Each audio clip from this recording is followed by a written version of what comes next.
पासवान, चिराग पासवान जी जिंदाबाद, जिंदाबाद जिंदाबाद चिराग पासवान जी जिंदाबाद, जिंदाबाद जिंदाबाद रामविलास पासवान अमर रहे, अमर रहे अमर रहे ऊंचे धरती आसमान, रामविलास पासवान रामविलास पासवान अमर रहे, अमर रहे अमर रहे रामविलास पासवान अमर रहे।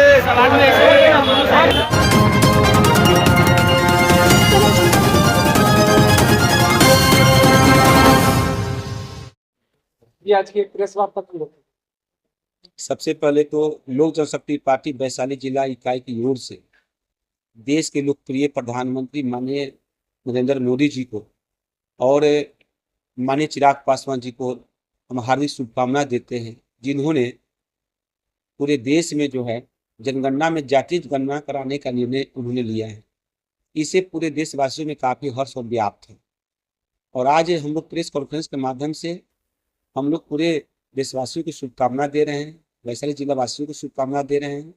यह अहम फैसला से पूरे देश में जातीय गणना होगी और जातीय गणना होने से यह फायदा होगा कि केंद्र सरकार या राज्य सरकार कोई भी सरकारी योजना होगी उसको जो है से जो जाति के लोग हैं उनको विकास के मुख्य धारा में लाने के लिए योजना बनाया जाएगा। वो लोग जो है से विकास में आगे आएंगे। यह हमारे केंद्र सरकार और राज्य सरकार की एक पहल है।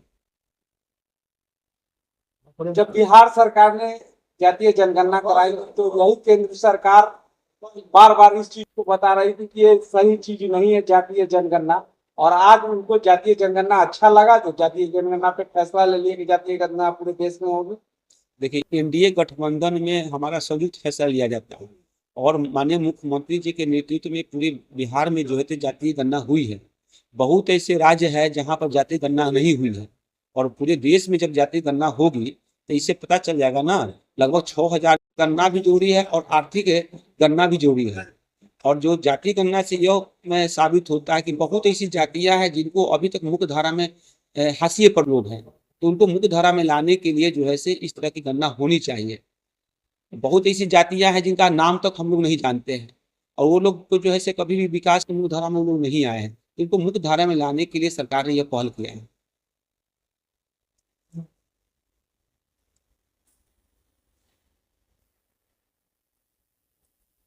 हमारे केंद्रीय मंत्री स्वर्गीय रामविलास पासवान जी, जो पद्म भूषण स्वर्गीय रामविलास पासवान जी का अपने मंत्रित्व काल में, अपने जीवन काल में हमेशा मांग रहा है। उन्होंने सड़क से लेकर सदन तक आवाज उठाने काम किए हैं कि पूरे देश में जातीय गणना होनी चाहिए।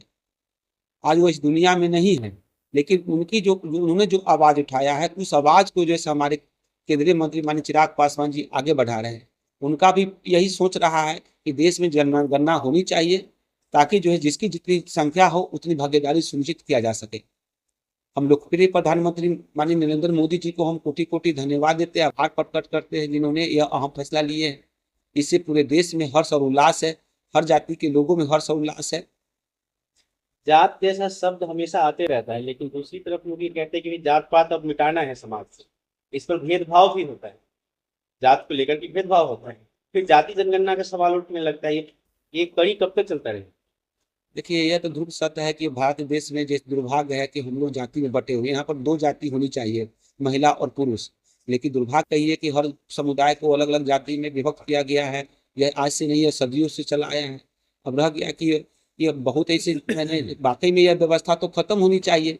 हमारे जितने भी सामाजिक न्याय के जो पुरोधा थे, डॉक्टर बाबा साहब भीमराव अम्बेडकर जी हो, ज्योतिबा फूले हो, हमारे स्वर्गीय रामविलास पासवान जी हो, इन्होंने हमेशा जाति व्यवस्था के खिलाफ इन्होंने आवाज उठाने काम किया है।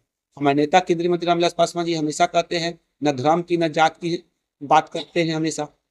उन्होंने देखिए, हम लोग का पार्टी का कभी भी उद्देश्य नहीं रहा है कि जाति के नाम पर राजनीति करने का। हम लोग सभी समृद्ध समाज की स्थापना के लिए हम लोग हमेशा शुरू से ही हमारी पार्टी ने भी ऐसा निर्णय हमेशा लेते रहा है।